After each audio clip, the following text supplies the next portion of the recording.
Hey guys WhatsApp. আজকের এই ভিডিওতে আমরা কথা বলবো ব্রহ্ম অর্জুনের টিজার এসে গেছে সেটাকে নিয়ে, এবং এই সিনেমার মধ্যে অভিনয় করেছেন রোহন, অনিন্দ এবং প্রিয়াঙ্কা। ব্রহ্ম অর্জুন এই নামটা ইটসেলফ অনেকটা বাঙালিয়ানা প্রোভাইড করে, এবং বাঙালিয়ানা কেন বলছি, কারণ যদি একটা সিনেমার মধ্যে বাংলা সিনেমার মধ্যে বাঙালিয়ানা না থাকে, যদি বাংলা গল্প না বলা হয়, আই থিঙ্ক কোনো কমার্শিয়াল সিনেমা সেভাবে চলতে পারে না। এবার এখানে আমরা রোহনকে দেখতে পাচ্ছি। Rohan is quite a good actor. Anindya তো খুবই ভালো অ্যাক্টার, এবং তার মধ্যে একটা যে কমার্শিয়াল হিরোর মতো প্রেজেন্টেশন করলে যে সে ওই অরাটাকে ক্যারিও করতে পারে, মানে একটা তার মধ্যে ভাব আছে একটা, ঠিক আছে। তো চলো বেশি কথা না বাড়িয়ে দেখি যে কেমন হয়েছে এই ব্রহ্ম অর্জুনের টিজারটা। 1 2 3 স্টার্ট।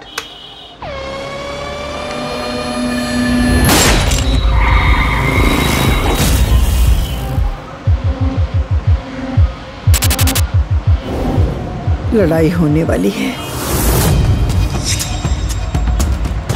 एक तरफ ब्रह्मार्जुन, दूसरी तरफ राक्षसों की फौज।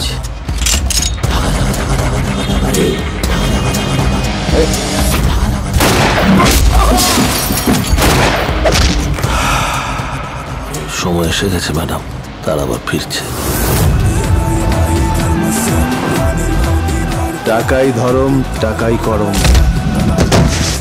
ভিখারির জনম, রাজার মরণ।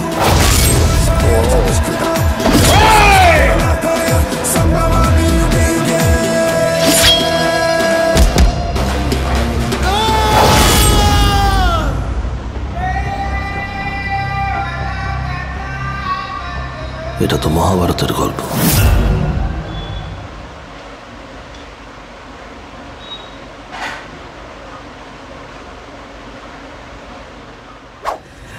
তো ট্রেলার তো দেখা হলো, এবং I must say it is a really impressive teaser. Sorry, প্রথমে ট্রেলার বলে ফেলেছি, I am really sorry for that.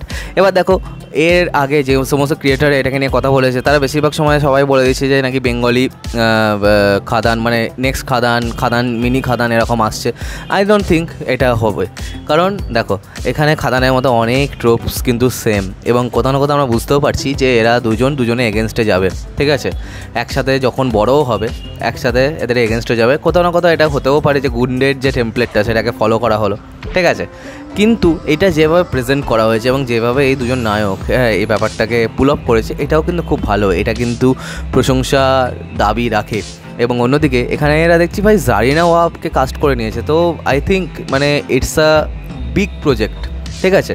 এবং যখন আমি জানি না বাজেট কীরকম, তবে এটা বোঝা যাচ্ছে যে বাজেটটা কিন্তু খুব যে বেশি একটা সেটা নয়, এবং যখন এরকম বাজেট হয় না তখন কিন্তু ইন্টিরিয়ারে গিয়ে শ্যুটিং করতে হয়, এবং এছাড়াও অনেক রকম ব্যাপার ক্রিয়েটিভিটি দিয়ে ঢেকে দিতে হয়। তো আই থিঙ্ক এই সিনেমাটার ক্ষেত্রে সেরকম কিন্তু হয়েছে, এবং দেখে কিন্তু বেশ ভালো লাগছে, বেশ ইমপ্রেসিভ মনে হচ্ছে।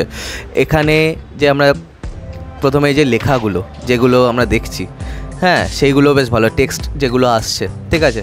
এখানে যে কার নাম ব্রহ্ম কার নাম অর্জুন সেটা কিন্তু লেখার মাধ্যমে দেখিয়ে দিল, মানে অনেকখানি ভিজুয়াল কিন্তু এরা লুকিয়ে রেখে দিয়েছে। এবং তারপরে বলছে যে গুন্ডা সরকারের রাজ এরকম লিখছে, এবং বর্তমান সময় পরিস্থিতিকে এভাবে যদি হালকা করেও যদি ট্যাগ করতে পারে না, তাহলেও কিন্তু এই জিনিসটা অনেকখানি মানুষের অবধি পৌঁছে যাবে। এবং এই ইউটিউবে এই যে ট্রেলারটাকে কিন্তু খুব ভালোভাবে যদি ওয়ার্ক করে যায় একবার, আই থিঙ্ক এটা কিন্তু একটা হিট সিনেমা হয়ে যেতেই পারে, ঠিক আছে। কারণ অলরেডি এটার মধ্যে কিন্তু যে কথা যে হচ্ছে না একদম সেরকম নয়। এবার যদি একটা ভালো গান থেকে যায়, কোনোভাবে একটা গান যদি হিট করে যায়, আই থিঙ্ক এটা একটা গ্রাউন্ড ব্রেকিং ব্যাপার কিন্তু হয়ে যাবে। যদি এরকম সিনেমা চলতে শুরু করে, আই থিঙ্ক বেঙ্গল দুটো নতুন স্টারও পেয়ে যাবে। তো চলো বেশি কথা না বাড়িয়ে আজকের ভিডিওটা এখানে শেষ করলাম। কমেন্ট করে তোমরা জানাও তোমাদের কেমন লেগেছে এই সিনেমার টিজারটা, এবং এই ট্রেলারটা আসছে 23শে মে। তো বেশি কথা না বাড়িয়ে দেখি, তো তখনই দেখা যাবে যে কেমন হয় এই সিনেমাটা। আর আজকের মতো ভিডিওটা এখানে শেষ করলাম। কমেন্ট করে জানাও যে তোমাদের কেমন লাগলো এই টিজারটা, আর সাবস্ক্রাইবটা প্লিজ করে দাও যাতে আমার সাথে তোমাদের আবার দেখা হয়। Bye bye.